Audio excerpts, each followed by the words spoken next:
Assalamualaikum. Perkenalkan, nama saya Nova Nurfatin. Saya mahasiswi dari kampus IAIN Ambas, Prodi Manajemen Bisnis Syariah dan Fakultas Ekonomi dan Bisnis Islam. Di sini saya akan menjelaskan sedikit tentang peradaban Islam di Mongol. Yaudah, jangan lama-lama, langsung ke materi aja yuk. Sini. Peradaban Islam di Mongol. Yang pertama ada asal-usul bangsa Mongol. Ada beberapa versi mengenai asal-usul bangsa Mongol dalam buku ensiklopedia.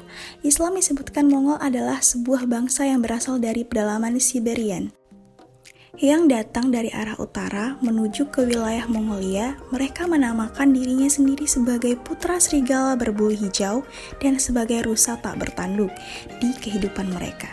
Ibarat kehidupan bintang satu, dalam versi lain dikatakan bangsa Mongol berasal dari daerah pegunungan Mongolia yang membentang dari Asia Tengah sampai ke Siberia Utara, Tibet Selatan dan Manchuria Barat, serta Turkistan Timur. Nenek moyang mereka bernama Alanjakan yang mempunyai dua putra kembar, Tartar dan Mongol. Kedua putra itu melahirkan dua suku bangsa besar, Mongol dan Tartar.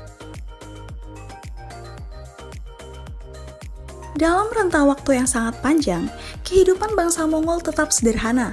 Mereka mendirikan kemah-kemah dan berpindah-pindah dari satu tempat ke tempat lain, mengembala kambing dan hidup dari hasil buruan. Mereka juga hidup dari hasil perdagangan tradisional, yaitu pertukaran kulit binatang dengan binatang yang lain, baik di antara sesama mereka maupun dengan bangsa Turki dan Cina yang menjadi tetangga mereka. Sebagaimana umumnya bangsa nomad, orang-orang Mongol mempunyai watak yang kasar, suka berperang, dan berani menghadang maut dalam mencapai keinginannya. Akan tetapi, mereka sangat patuh kepada pemimpinnya. Mereka menganut agama Syamaniyah, menyembah bintang-bintang, dan sujud kepada matahari yang sedang terbit.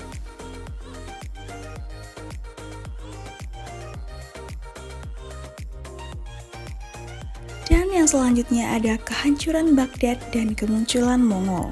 Ratusan ribu mayat tanpa kepala berserakan dan tumpang tindih memenuhi jalan-jalan parit dan lapangan-lapangan.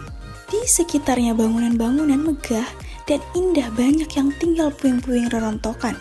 Asap masih mengepul dari bangunan-bangunan yang dibakar. Tentara dari pangkat rendah sampai tinggi sibuk memenggal kepala ribuan manusia dan kemudian memisahkan kepala yang terpisah dari tubuhnya itu. Menurut kelompok, kepala wanita, anak-anak, orang tua dipisahkan satu dari yang lain.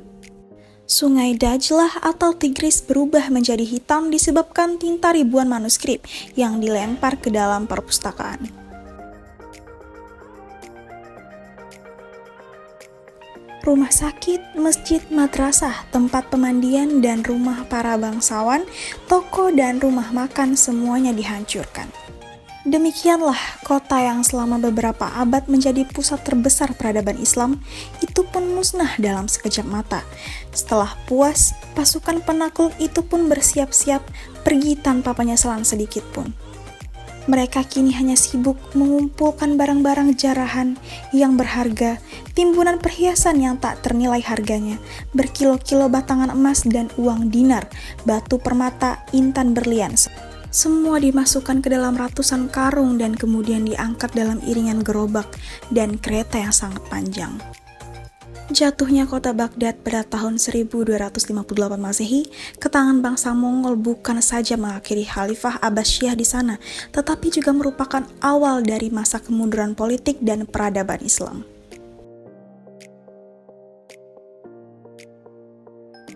Karena Baghdad sebagai pusat kebudayaan dan peradaban Islam yang sangat kaya dengan khazanah ilmu pengetahuan itu pun ikut pula lenyap, di bumi hanguskan oleh pasukan Mongol yang dipimpin Hulagu Khan tersebut.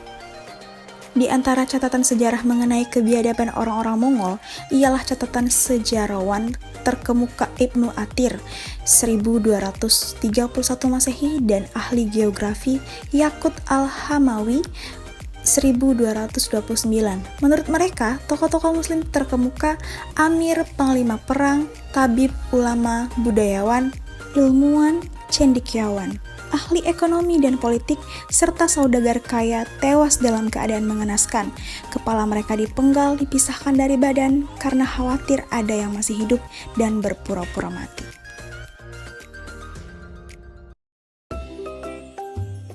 hanya segitu yang dapat saya sampaikan. Mohon maaf jika ada salah penyebutan.